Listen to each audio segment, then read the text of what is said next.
When one begins to awaken, something subtle yet irreversible occurs. The world that once seemed solid and familiar starts to shimmer with a strange transparency.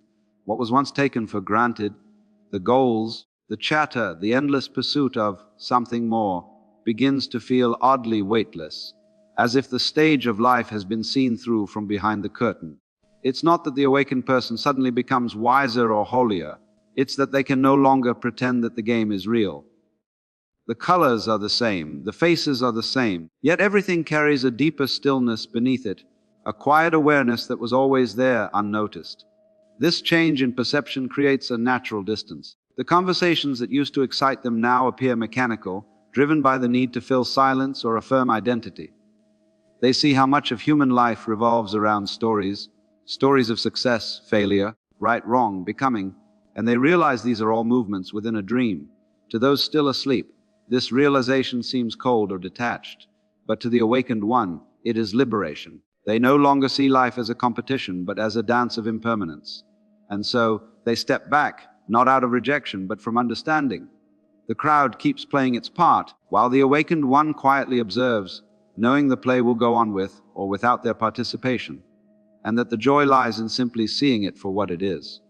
As awareness deepens, one begins to see through the surface of things, through the laughter that hides anxiety, the confidence that masks fear, and the endless conversations that never touch what's real. What once felt like connection now reveals itself as performance, a constant exchange of masks designed to maintain the illusion of belonging. Most people, unknowingly, spend their lives defending these identities, shaping themselves to fit into stories that society tells them. The awakened person, however, can no longer participate in this quiet charade. They see how people cling to opinions as though they were life rafts, afraid that questioning them might cause their sense of self to dissolve. This vision makes ordinary social interaction feel strained, even surreal. Words begin to lose their meaning when spoken only to impress or to be right. The awakened one listens and feels the emptiness behind so much of what is said. The way people speak to avoid silence, the way they agree to avoid conflict, the way they keep busy to avoid feeling. They recognize that the social world runs on the currency of illusion, the exchange of approval, the pursuit of attention, the need to appear certain. To see this is both freeing and isolating. It becomes difficult to unsee the truth once it's known. And so they no longer crave company for the sake of noise. They crave only honesty, presence, and simplicity, qualities rarely found in the ordinary rhythm of human conversation.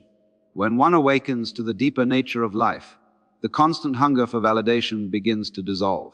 The endless striving to be liked, admired, or understood fades, not out of pride, but from a quiet realization that there is nothing to prove. The sense of self that once needed to be protected and praised no longer holds the same weight.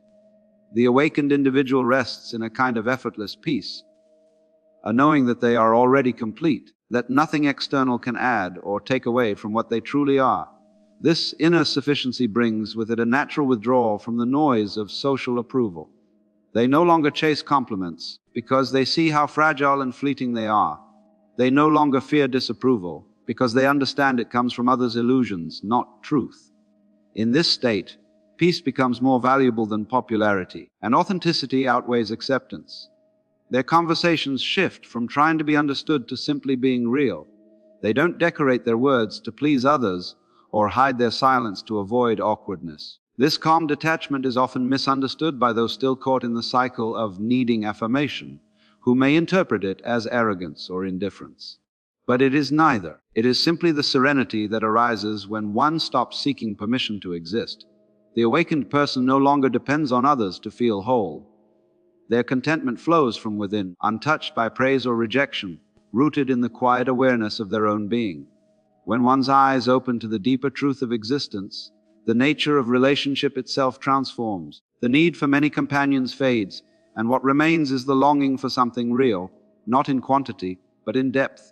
The awakened person discovers that true connection does not depend on shared opinions, entertainment, or convenience. It arises from a quiet recognition, a resonance between two beings who meet without pretense.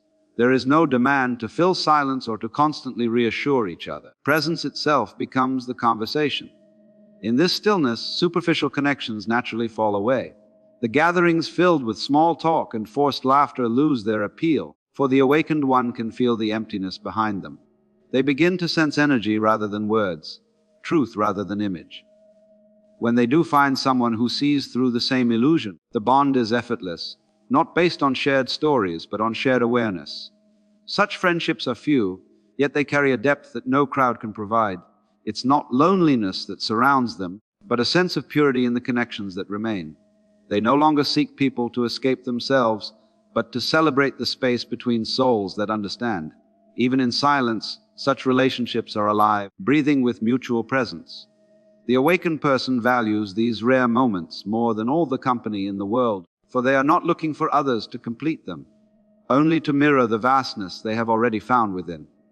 When awakening dawns, solitude ceases to feel like emptiness. The silence that once seemed heavy becomes luminous, full of life. The awakened person begins to sense that being alone is not a condition to be escaped, but a doorway into communion with everything. The trees, the wind, the hum of distant life, all seem to participate in a vast conversation that requires no words. In this stillness, they no longer feel separate from the world, but woven into it, as if existence itself were breathing through them. What once was called loneliness transforms into an intimacy too subtle for language. They find comfort in simplicity, in sitting quietly, in observing, in simply being. There is no urge to fill the moment, no craving for company to distract from silence.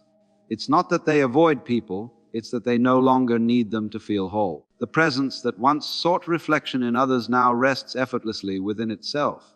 Paradoxically, this solitude brings them closer to life, not farther away. They begin to feel companionship with everything that is, the rain, the sky, the rhythm of their own breath. In this sacred aloneness, they discover that friendship with the universe surpasses friendship with the few. They realize that to be alone is to be united with all that exists, to touch the pulse of being itself. The loss of many friends, once seen as emptiness, reveals itself as spaciousness, a quiet belonging to the infinite.